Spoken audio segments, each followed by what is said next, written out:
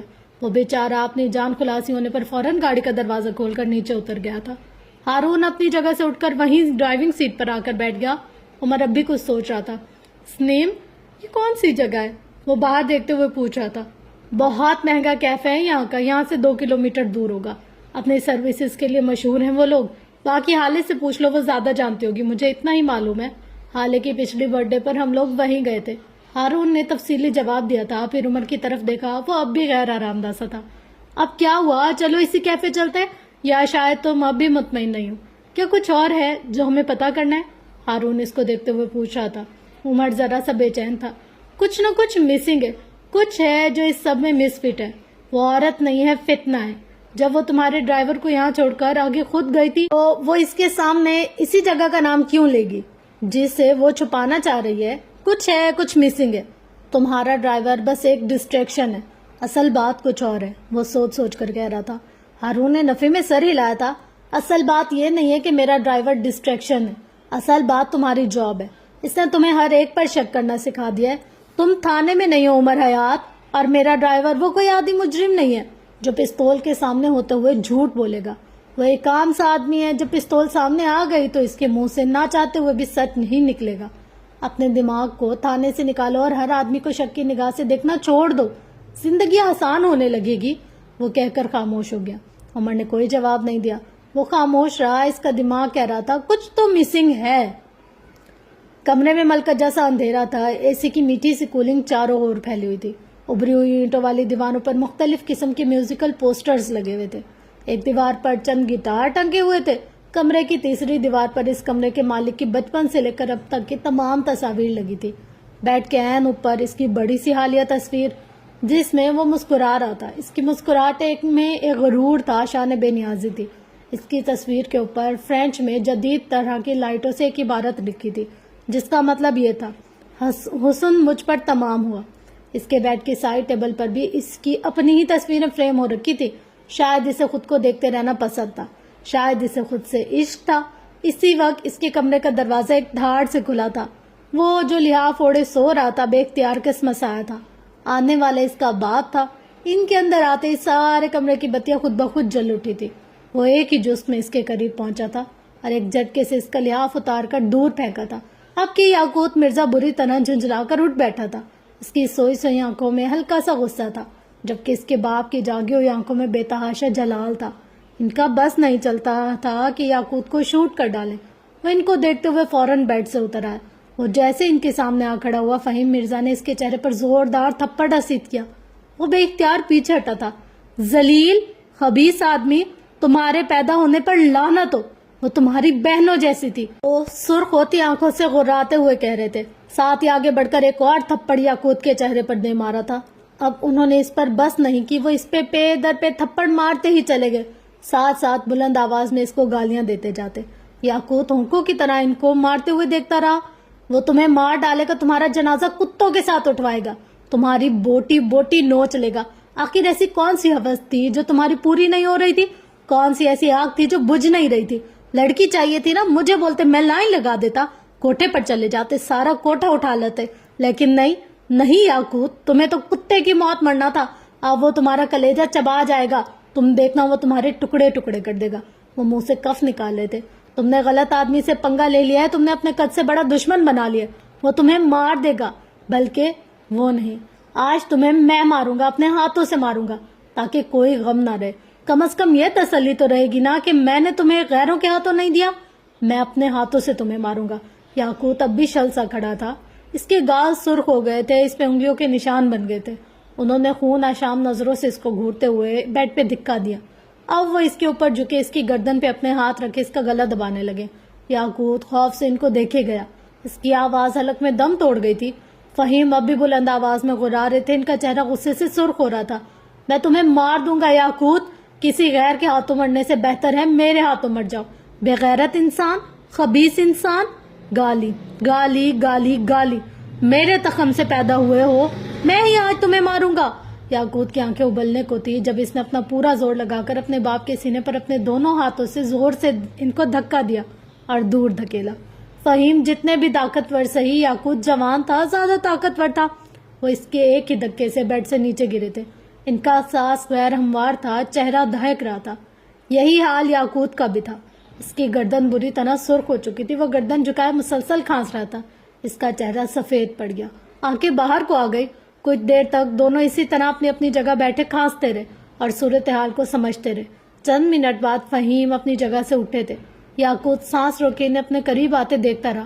اس کے بالکل قریب آ کر اپنا ہاتھ بلند کر کے ایک زوردار تھپڑ اس کے چہرے کی زینت بنایا. اب کی بار ان کے چہرے اور لمس دونوں میں غصہ نہیں تھا، ایک بے بسی بھرا تھپڑ تھا. یاقوت نے چہرہ جھکا لیا. شاید اسے اندازہ ہو گیا تھا کہ وہ خود کو کس دلدل میں پھنسا چکا ہے. 10 منٹ بعد اس کے بیڈ پر اس کے قریب بیٹھے وہ اس کی گردن پر آئس پیک رکھ رہے تھے. یاقوت کی سفید گردن پر ان کے ناخن بری طرح کھبے ہوئے تھے. چہرے پر تھپڑوں کے واضح نشان تھے. اگر وہ تمہیں لڑکی پسند تھی تو بھونک دیتے، میں کسی بھی طرح تمہیں وہ لا کر دیتا. زیادہ سے زیادہ کیا کرنا پڑتا، نکاح کروا دیتا میں. لیکن یہ جھک مارنے کی کیا ضرورت تھی تمہیں؟ ان کی آواز اب بلند نہیں تھی لیکن اس میں غصہ تھا، بے بسی تھی، حقارت تھی. یاقوت نے سر جھٹکا تھا. کتنی بار تو بتایا تھا پسند ہے پسند ہے، اب آپ کو سمجھ ہی نہیں آئی تو میں کیا کرتا؟ وہ بیزاری سے بولا تھا. بات یہ نہیں تھی جو وہ بتا رہا تھا. وہ لفظوں کی ہیر پھیر سے کام لے رہا تھا. کیوں؟ یہ وہ خود بھی نہیں جانتا تھا. فہیم مرزا نے دانت پر دانت جما کر ضبط کیا. مجھے لگا بہن کی طرح پسند ہے، وہ چبا چبا کر بولے تھے. یاقوت مرزا نے کیا کبھی کسی لڑکی کو بہن کی نظر سے دیکھا ہے؟ اور ایسی بھی کیا بڑی بات ہو گئی، آپ نے بھی تو نو کی ماں رابیل کے ساتھ یہی کچھ کیا تھا۔ فہیم مرزا کا اس پیک لگاتا ہاتھ تھم گیا، ان کا سانس تک رک گیا۔ یاقوت بولے گا، میں بچہ تھا لیکن اتنا بھی نہیں، سب یاد ہے مجھے۔ نیرو تب 4 سال کی تھی، میں 9 سال کا تھا۔ ڈیڈ، وہ لڑکی مجھے پسند ہے، آپ کو رابیل آنٹی پسند تھی۔ میں نے جو بھی کیا آپ سے سیکھ کر کیا، مجھے بلیم کرنے سے پہلے اپنے گریبان میں جھانک لیں، وہ اپنے باپ کی آنکھوں میں دیکھتے ہوئے بولا تھا۔ فہیم مرزا کے لیے اگلی سانس لینا بھی مشکل ہو گیا۔ کافی دیر بعد جب وہ بولے تو ان کو اپنی آواز کسی کھائی سے آتی محسوس ہوئی۔ تم یہ سب کیسے جانتے ہو؟ انہوں نے ہکلاتے ہوئے سوال کیا۔ یاقوت نے ان کی جانب دیکھا تھا۔ ڈیڈ، میں بچہ ضرور تھا لیکن میں مرد بھی تھا۔ ہمارے کلاس کے بچے بہت جلد بڑے ہو جاتے ہیں، ایسی باتیں سمجھنے میں ہمیں زیادہ وقت نہیں لگتا۔ ہم نے کئی ملک گھوم رکھے ہوتے ہیں، کئی کلچرز دیکھ رکھے ہوتے ہیں، ہم پر پابندیاں نہیں ہوتی، ہمیں سب دکھایا جاتا ہے، ہمیں سب سننے کی آزادی ہوتی ہے، اور یہی آزادی، یہی ماحول ہمیں وقت سے پہلے بڑا کر دیتا ہے، جیسے مجھے کر دیا۔ شاید میں یہ نہیں سمجھ پاتا اگر آپ نے ایک بار کیا ہوتا۔ یاقوت رکا تھا، اس کے باپ کا چہرہ شرمندگی سے جھکا تھا۔ آپ نے یہ ایک بار نہیں کیا ڈیڈ، آپ نے یہ بار بار کیا۔ آپ نے صرف خود ہی ان کے حسن کا فائدہ نہیں اٹھایا، آپ نے ان کا حسن بیچا۔ یا آپ کا بزنس، یہ امپائر، یہ سب آپ نے کیسے بنایا؟ کیا میں نہیں جانتا؟ آپ نے اس عورت کو مجبور کیا کہ وہ خود کو بیچے تاکہ آپ کو فائدہ ہو۔ اس کا شوہر کمزور تھا، معذور تھا، اور وہ عورت مجبور۔ آپ انہیں بڑے بڑے عمرہ اور رؤسا کی محفلوں میں لے جاتے تھے، آپ انہیں لوگوں کے، اور وہ ایک بار پھر رکا، لہجہ ذرا سا زخمی ہوا۔ فہیم مرزا گردن جھکائے سرخ چہرے کے ساتھ اس کو سنے گئے۔ آپ انہیں لوگوں کے گیسٹ ہاؤس بیچتے تھے، آپ انہیں لوگوں کے فارم ہاؤس بیچتے تھے، آپ نے انہیں بیچ کر اپنے لیے دولت خریدی۔ ہم امیر شروع سے تھے، آپ کا ایک ہوٹل تھا، لیکن ہم کبھی بھی ملینئر نہیں تھے۔ آپ نے نو کے باپ کا سارا پیسہ ضبط کر لیا، اور جہاں تک میں جانتا ہوں ان کا ایکسیڈنٹ بھی آپ نے کروایا تھا۔ مجھے یہ سب ممی نے بتایا تھا، لیکن آپ نے جو کچھ بھی رابیل آنٹی کے ساتھ کیا وہ میں نے اپنی آنکھوں سے دیکھا تھا۔ تب نہیں سمجھا، لیکن کچھ سال بعد سمجھ گیا تھا۔ اس کا لہجہ ہلکا تھا، دھیما سا۔ کیا تم مجھ سے نفرت کرتے ہو؟ انہوں نے گردن اٹھا کر پوچھا تھا۔ یاقوت نے نفی میں سر ہلایا۔ یاقوت اب بھی بے تاثر لہجے میں بولے گا، میں آپ سے محبت کرتا ہوں ڈیڈ، آپ میرے واحد پیرنٹ ہیں۔ جو کچھ بھی آپ نے کیا، جیسا بھی کیا، کوئی نہ کوئی وجہ رہی ہوگی۔ جب ممی نے مجھے یہ سب بتایا میں تب بھی آپ کو ہیٹ نہیں کر سکا۔ فہیم مرزا کی سانس بحال ہوئی تھی۔ نہ اب کرتا ہوں، ضرور آپ کے ساتھ کچھ ہوا ہوگا تبھی تو آپ نے ایسا قدم اٹھایا۔ میں آپ کو یہ سب اس لیے بتا رہا ہوں کیونکہ میں آپ پہ یہ واضح کرنا چاہتا ہوں کہ میں آپ کا بیٹا ہوں۔ جو کچھ آپ نے کیا وہی میں نے کیا۔ آپ نو سے مت ڈرے، جب وہ اپنی ماں کی مجرم نہیں ڈھونڈ سکا تو بہن کے مجرم کیا ڈھونڈے گا؟ فہیم نے گہری سانس لی تھی، جیسے اس کی ساری باتیں بھی سانس کے ذریعے اندر داخل ہو گئی ہوں۔ وہ اٹھ کر یاقوت کی الماری کے قریب گئے تھے اور ایک بیگ نکالا اور یاقوت کے کپڑے نکال کر اس بیگ میں ٹھوستے گئے۔ تم نے جو کچھ بھی کیا وہ غلط تھا یا صحیح میں نہیں جانتا، لیکن تم اب یہاں نہیں رہو گے، تم آج ہی امریکہ جا رہے ہو۔ اس وقت نو بچہ تھا، آج وہ بچہ نہیں ہے، وہ جلد یا بدیر تمہیں ڈھونڈ لے گا۔ اور پھر ان کی آواز میں صفاقی در آئی۔ اب وہ دوسرے دراز سے اس کے ضروری ڈاکومنٹس نکال رہے تھے۔ یاقوت خاموشی سے ان کو دیکھے گا۔ پھر وہ تمہیں کتے کی موت مارے گا، میں اب بھی کہہ رہا ہوں، وہ تمہارے ٹکڑے ٹکڑے کر کے کچرے کے ڈھیر پر پھینکے گا، اور میں یہ نہیں دیکھ سکتا، اس لیے تم آج اور ابھی یہاں سے جا رہے ہو۔ میں نے سب سنبھال لیا ہے، بلڈنگ کی CCTV فوٹیج ڈیلیٹ ہو گئی ہے، جن لوگوں نے تمہیں وہاں آتے دیکھا ان کے منہ بند کروا دیے گئے، اور نرمین کے ڈاکٹرز میں خرید چکا ہوں۔ وہ اس کے بیگ کو اس کے قدموں کے قریب رکھ کر اس کا بازو پکڑ کر اسے کھڑا کر چکے تھے۔ تم جا رہے ہو، جب تک سب کچھ فکس نہیں ہو جاتا تب تک تم جا رہے ہو، اور اگر تم واپس آئے تو میں اپنے ہاتھوں سے تمہیں مار دوں گا، اور اسے میری دھمکی مت سمجھنا۔ وہ اس کو وارن کرتے ہوئے بول رہے تھے۔ یاقوت غیر آرام دہ تھا۔ آپ کو کیسے پتا چلا کہ میں نے؟ اس نے بات آدھے میں چھوڑ دی۔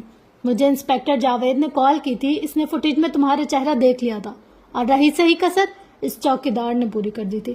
خیر، میں اس وقت تمہارے پاس آ کر مسئلہ بڑھانا نہیں چاہتا تھا، مجھے سب کچھ فکس کرنا تھا۔ آپ یہ سب اکیلے نہیں کر سکتے، مجھے بتائیں یہ سب کرنے میں آپ کو کس نے ہیلپ آؤٹ کیا ہے؟ وہ شکی انداز میں ان کو دیکھتے ہوئے پوچھ رہا تھا۔ سلطان منزل سے کسی نے میری مدد کی ہے، وہ جینیس ہے، ایول جینیس۔ اب تم جاؤ، تمہاری فلائٹ ہے، آدھے گھنٹے بعد تمہیں نکلنا ہے۔ وہ بے دلی سے باتھ روم میں گھس گیا تھا۔ پیچھے فہیم مرزا بے دم ہو کر بیڈ پر گرے تھے۔ اپنی اولاد سے اپنا داغدار ماضی سننا الگ ہی ذلت تھی۔ صبح دوپہر میں بدلنے لگی جب عمر اپنی اسٹڈی میں داخل ہوا۔ حالے سامنے ہی فرش پر بیٹھی چھوٹی میز پر رکھے کاغذات کھنگال رہی تھی۔ عمر کو دیکھ کر نظر انداز کیا. وہ بھی کسی قسم کی بدمزگی نہیں چاہتا تھا. خاموشی سے آ کر اس کے قریب بیٹھ گیا. کیا آپ کو کچھ ملا؟ اس نے بیٹھتے ہی سوال کیا تھا. حالے نے ساری کوفت کو ایک طرف رکھتے ہوئے کچھ کاغذات اس کے آگے رکھے. یہ شیر علی کے پچھلے 2 سال کے سارے کیسز کی ڈیٹیل ہے. 2 سال سے اس پر 10 کیسز ہوئے ہیں، جن میں سے 7 مقدموں میں وہ جیل جا چکا ہے. میں ان 7 مقدموں میں اس کو نکالنے والے آدمیوں کو چیک کر چکی ہوں. خشک لہجے میں کہتے ہوئے وہ رکی تھی. تمہارا نام کہیں نہیں ہے، احسان کرنے والے انداز میں کہہ کر وہ دوبارہ کہنا شروع کر چکی تھی. ان 7 میں سے صرف 3 کیسز ایسے تھے جن میں اس کو فیورز دی گئی. اب ہمیں ان 3 لوگوں کو چیک کرنا ہوگا. عمر غور سے سن رہا تھا. دور کہیں اس کا دل کہہ رہا تھا کہ 3 لوگوں کو چیک کرنے کی ضرورت نہیں ہے، بس فہیم مرزا کو چیک کرو. لیکن خاموش رہا. وہ چاہتا تھا حالے اپنا مسئلہ اپنے طریقے سے حل کرے. یہ سب آپ نے اکیلے کیسے کر لیا؟ وہ معتجب ہوا. کس نے کہا اکیلے کیا ہے؟ لیل سکندر نے تمہاری زوجہ کے ساتھ کام کیا. عمر پیچھے سے آتی لیل کی آواز پر مڑا تھا. وہ سفید ٹی شرٹ اور جینز پہ ملبوس تھی.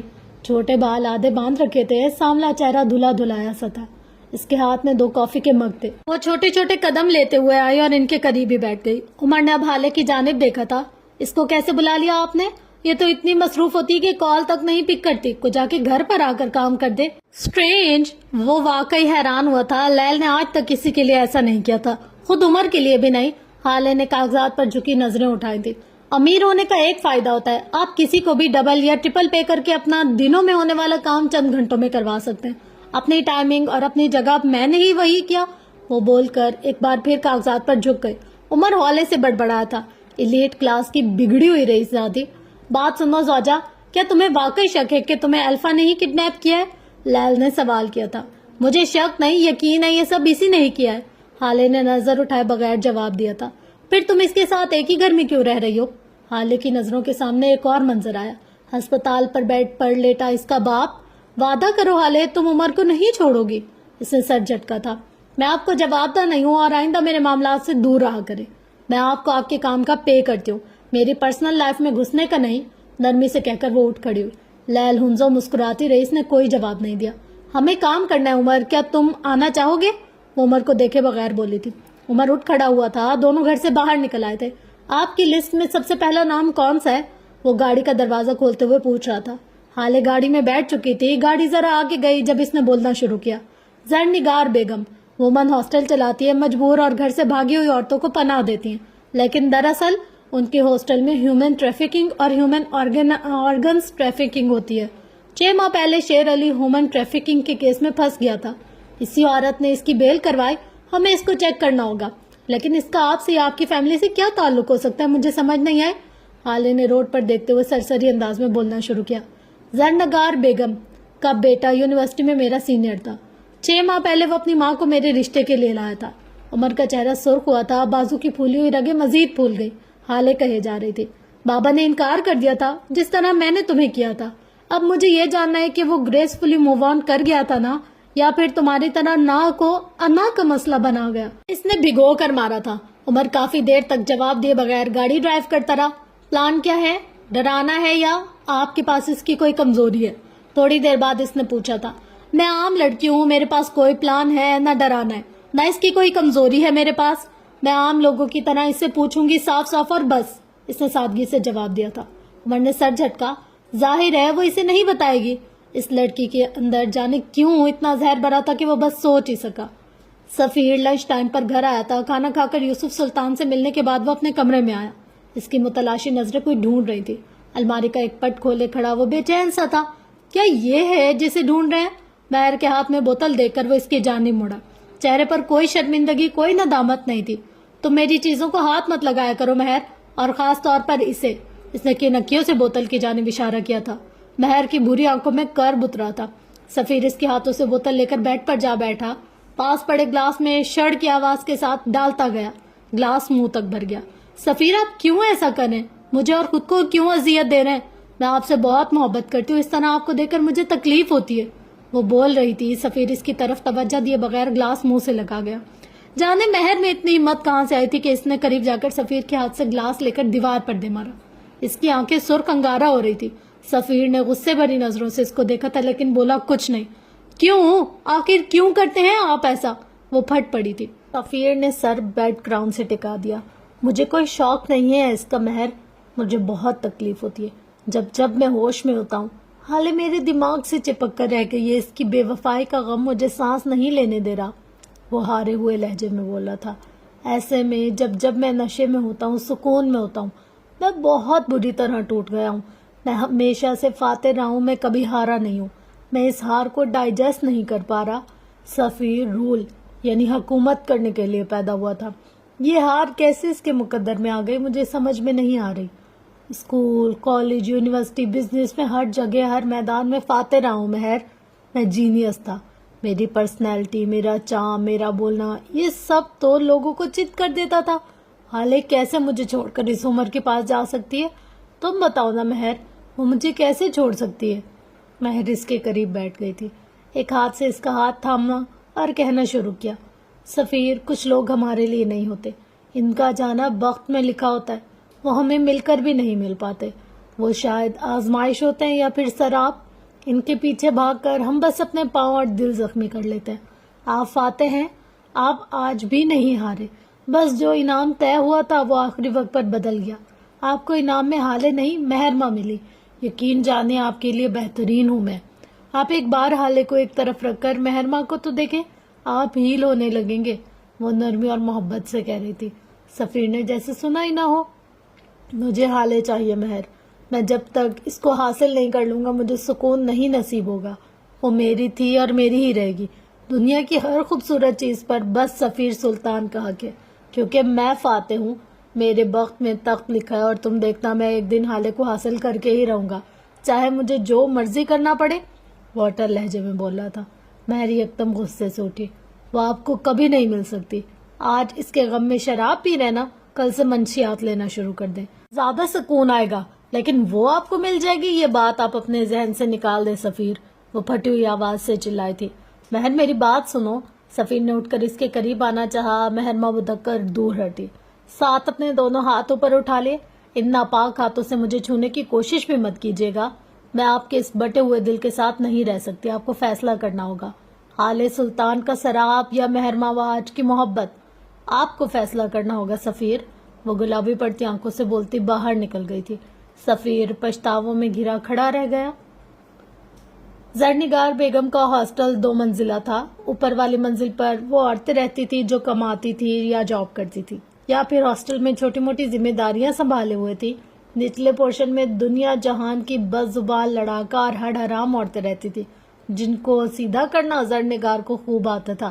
ایک بات تھی جو ان سب خواتین میں مشترکہ تھی، ان سب نے کوئی نہ کوئی آرگن ڈونیٹ کر رکھا تھا، جو یہ اعضا بیچنے پر راضی نہ ہوتی اسے جو بیچنا پڑتا، وہ کیا تھا یہ بتانے کی ضرورت ہے؟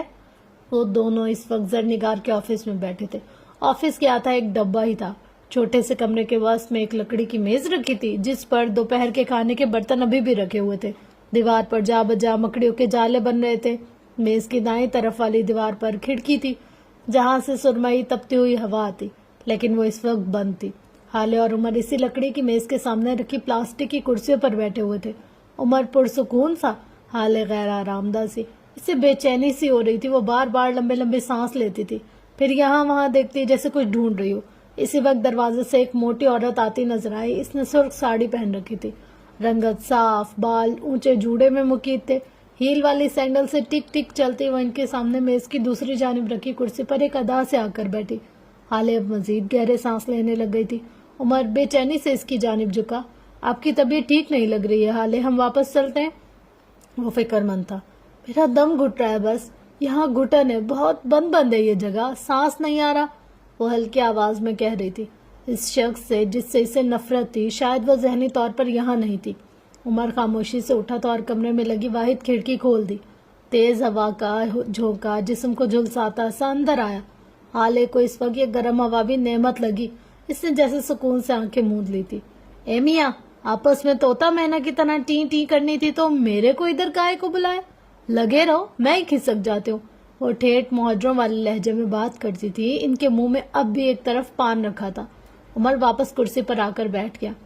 سوری، اصل میں مجھے آپ سے بات کرنی ہے، بہت ضروری، اس لیے آپ کو زحمت دی۔